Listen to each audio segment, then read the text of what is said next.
Sa mga OFW na expired na ang kanilang OWA at kailangan na mag-renew ng kanilang OWA membership, ito ang mga paraan para makapag-renew. Paalala naman sa lahat na kapag nagpa-renew kayo sa inyong kamag-anak, ay dapat ipatabi nyo ang resibo dahil para may basihan kayo just in case man may problema sa status nyo. At kung nakapag-renew naman kayo online ay at least may screenshot kayo ng successful online payment nyo or ng reference number. Magandang araw mga kababayan! Alam nyo ba na ang pagiging miyembro ng OWA ang nagsisilbing proteksyon ninyo habang kayo nagtatrabaho sa abroad? At syempre bukod po dyan, marami pa pong programa at serbisyo ang ahensya habang kayo'y miyembro nito. Kuya Jay. Oh, Leo! Alam ko pong importante pong magbayad sa OWA. Katanungan ko lang po, saan po pwede magbayad? Uy, great question, Leo! Ito, panoorin nyo to, ha? Magandang malaman ng mga kababayan natin na ngayon, mas madali na po ang magbayad ng OWA membership. Ang pinaka-convenient na paraan ay gamit ang OWA mobile app. Pwede kayo mag-register sa app at pagkatapos, pwede na kayo magbayad online. Super easy, di ba? Paano po kung hindi po ako komportable magbayad sa online? May iba pa pang paraan? Kung medyo gusto nyo ng face-to-face, may ibang options pa naman po. Pwedeng magbayad sa mga payment centers tulad ng M. De Villiers at Land Bank of the Philippines o kung nasa airport kayo, pwede rin sa mga OWA payment counters sa Terminals 1 hanggang 3. Pwede rin pong magbayad sa pinakamalapit na OWA Regional Welfare Office sa inyo pong lugar. Kung hindi mo naman kaya na personal na magbayad ng inyong OWA membership, pwede din na ang inyong mga kamag-anak ang magbayad nito. Convenient po ito lalo na kung kayo ay seaman. Basta magdala lamang po ang dokumento, yun pong member OFW. Pag nasa abroad pala ako, pwede na pala ako magbayad sa Polo. Oo naman, kabayan. Nasa abroad kayo. Siguradong may OWA Polo Office dyan o yung OWA Overseas Labor Office na pwedeng tumulong sa inyo sa pagbabayad ng OWA membership. At syempre, kapag magbabayad ka, huwag kalimutang itago po yung resibo ha. Salamat Kuya Jay, madali lang palang magbayad ng OWA membership. Exactly, kabayan. So mga kababayan natin, remember magbayad po kayo ng OWA membership dahil hindi lamang ito para sa proteksyon ninyo, kung hindi para rin sa mga benepisyo na makatutulong sa inyo at sa pamilya ninyo. Sa mga gusto naman magpa-renew sa kamag-anak sa Pilipinas na hindi marunong mag-renew sa OWA app at walang oras para pumunta sa Polo Office at hindi makakauwi sa Pilipinas, ito lang ang kailangan nyong gawin para ma-renew na kamag-anak nyo ang inyong OWA membership sa Pilipinas. Yung mga OFW natin na gustong magpabayad, yung mga walang panahon pumunta sa embassy para personal na magbabayad at gusto nilang i-renew ang kanilang OWA membership, ito lang po ang requirement, simpleng-simple lang. Ipadala nyo rito sa Pilipinas ang inyong work permit, employment contract, first page ng inyong passport kasama yung picture nyo na mayroong signature, at saka authorization nyo na ipapabayad nyo ang inyong OWA membership nyo dito sa Pilipinas. Ganun lang po kasimple para makabayad na po ang inyong nearest of kin para ma-renew ang inyong OWA membership. Yes, tamang-tama po yan Ma'am Jane. At doon sa ating valid visa sa ating mga kontrata, pwede po ninyong ipadala yan through messenger. I-send nyo lang po sa mga messenger ng inyong mga kamag-anak dito at ipapaprint na lang po nila yan dito sa Pilipinas. Hindi nyo na po kailangan i-courier. Through messenger na lang po yan or email.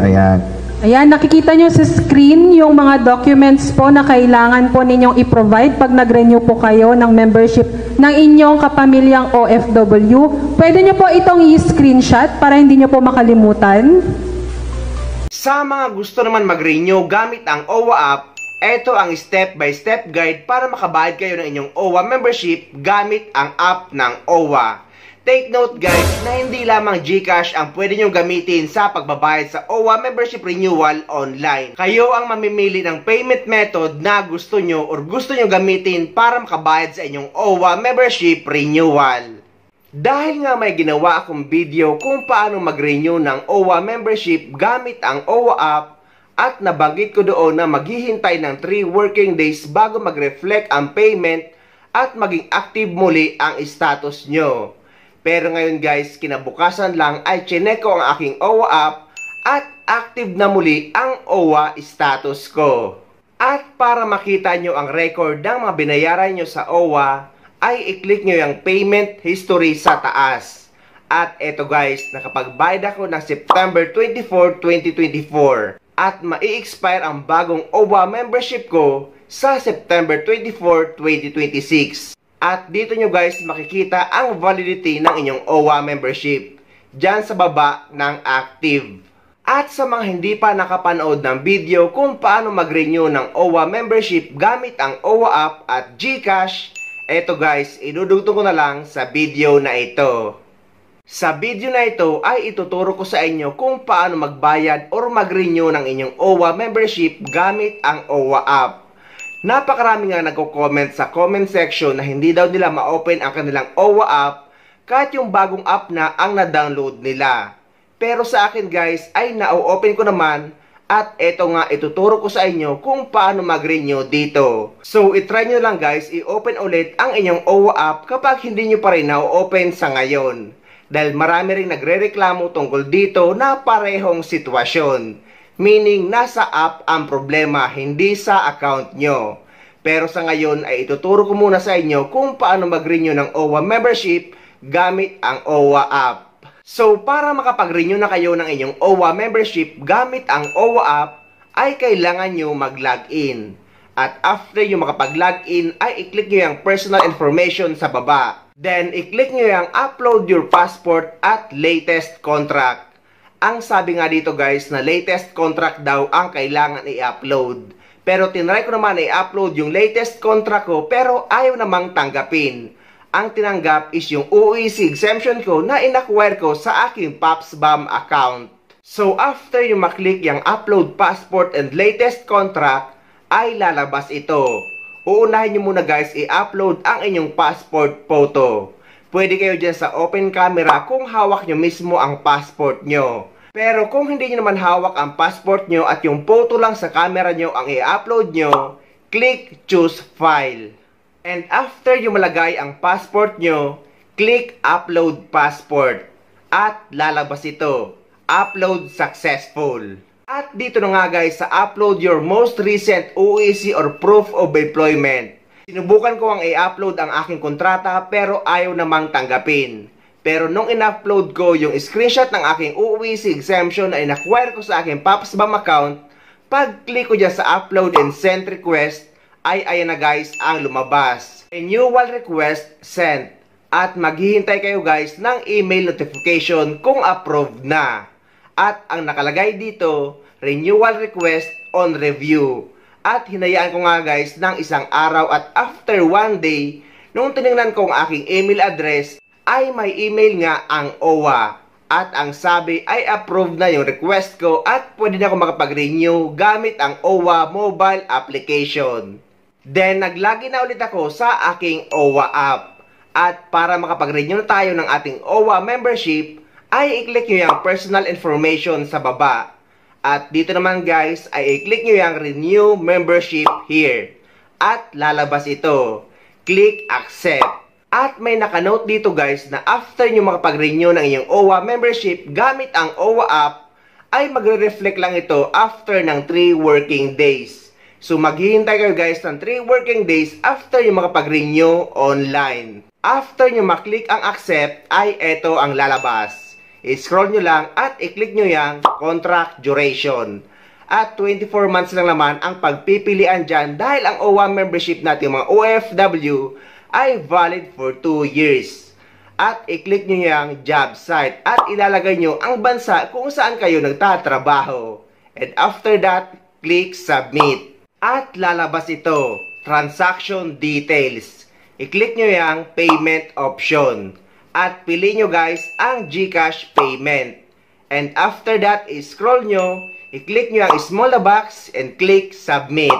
So, ang babayaran natin sa ating OWA membership renewal ay 1,429.75 pesos. Naging 1,459.75 pesos lang dahil sa transaction fee.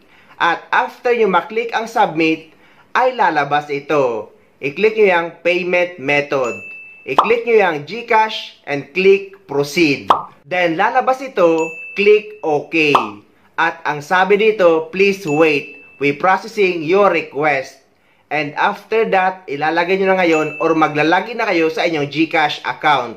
At ilalagay nyo na ngayon ang inyong GCash number. And after that, click next. Ang kagandahan dito guys is yung phone na gamit ko, kahit hindi doon nakalagin ang GCash account ko, ay nakapag-renew pa rin ako ng OWA membership.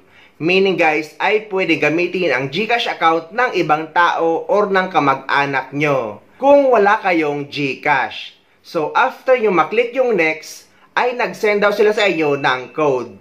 And after na matanggap nyo ang code at malagay nyo, click next. At lalabas ito. I-click nyo yung pay.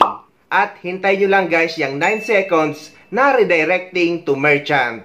And after 9 seconds, ay eto na ang lalabas. Your transaction is successful. At may marireceive din kayong email at ganon din ang sabi. Your transaction is successful. At nakapagbayad ka na nga at nakapag-renew ka na ng iyong OWA membership online. And take note guys na 3 working days bago magre-reflect or mag-a-appear yung renewal or para maging active muli ang iyong OWA membership sa iyong OWA app. May tanong dito, kung totoo daw ba na madideport ang mga OFW na hindi aktibong miyembro ng OWA? Ang sagot guys ay walang ganong anunsyo or ipinapatupad ang OWA na madideport ang mga OFW na hindi aktibong miyembro nito. At nabanggit din niya dito na napanood niya sa kabilang istasyon. So binisita ko ang video na yun pero wala naman akong nakita or narinig na ganon. Ganito guys, kapag may nakikita kayong upload sa social media ay wag lang kayo magbase sa thumbnail o kaya naman sa title. Kailangan nyo itong panoorin o kaya naman basahin kung isa itong article. Again guys, inulit natin na walang pinapatupad ang OWA na madideport ang mga OFW na hindi aktibong miyembro. Dahil kapag nagkataon ay napakaraming mga OFW ang mapapauwi sa Pilipinas. Dahil napakaraming mga OFW ang hindi nagre-renew ng kanilang OWA membership. Hindi din hinahanap sa immigration ang OWA membership. Meaning guys, kahit hindi kayo napag-renew, ay makakalampas kayo sa immigration. Pero kahit ganon, ay lagi kong sinasuggest na dapat lagi tayong active member ng OWA at nagre-renew tayo nito kada 2 taon. Dahil proteksyon ito ng pamilya ng isang OFW at ng mismong OFW habang nagtatrabaho sa ibang bansa. Sa mga nagtatanong naman na hindi daw nila ma-access or ma-open ang kanilang OWA app. At meron daw bagong OWA app. Ang sagot guys ay yes, matagal nang merong bagong OWA app. Hindi nyo na ma-access yung luma at kailangan nyo na mag-download ng bago kung hindi pa kayo nakakapag-download. I-search nyo lang ang OWA mobile app at eto ang lalabas. I-download nyo yung OWA MISD. At after nyo makapag-download guys, kung wala pa kayong account, ay i-click nyo yung verify. Tapos ilalagay nyo ang mga impormasyon na hinihingi. Tapos click verify. Pero kung not found naman ang record na lumalabas, ay kailangan nyo mag-email sa mobile app at owa.gov.ph para ma-verify mismo ng OWA ang account nyo. Ako guys, dahil meron na akong account, ay nag-login na lang ako sa aking OWA app. At okay naman ang record ko at active ang status ko. Pero sa mga nakalimutan ng password sa kanilang OWA app o doon sa lumang OWA app ay i-click nyo lang yung forgot password para ma-recover nyo ang inyong account. Kaya guys, mahalaga na dapat i-save nyo ang inyong password at ang inyong username. Ngunit kung nakapag-login naman kayo pero inactive ang OWA membership nyo, pero nag-renew na kayo ng inyong OWA membership nung bumalik kayo sa ibang bansa, ang gagawin nyo lang guys ay i-click nyo yung Program and Services sa baba. Tapos lalabas ito. I-click nyo yung Emergency Assistance. Then isusulat or ilalagay nyo dito sa box ang concern nyo. At dyan naman sa baba, ilagay nyo ang picture at i-upload nyo ang proof of payment nyo kagaya ng OWA receipt. At magre-reply sila sa email nyo after ng 1 o 2 araw. So, ganun lang ang gagawin nyo kung inactive ang OWA status nyo, ngunit nakapagbayad na kayo ng inyong OWA membership. At soon, gagawan ko ng video kung paano mag-renew ng OWA membership sa OWA app dahil kailangan ko na mag-renew dahil mai-expire na ang OWA membership ko ngayong buwan. So ayun guys, sana may nakuha kayong idea at sana nakatulong ang video na ito sa inyo.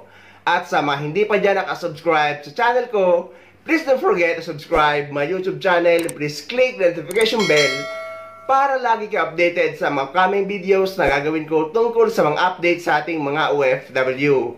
Mula dito sa Dubai, maraming salamat. See you next time.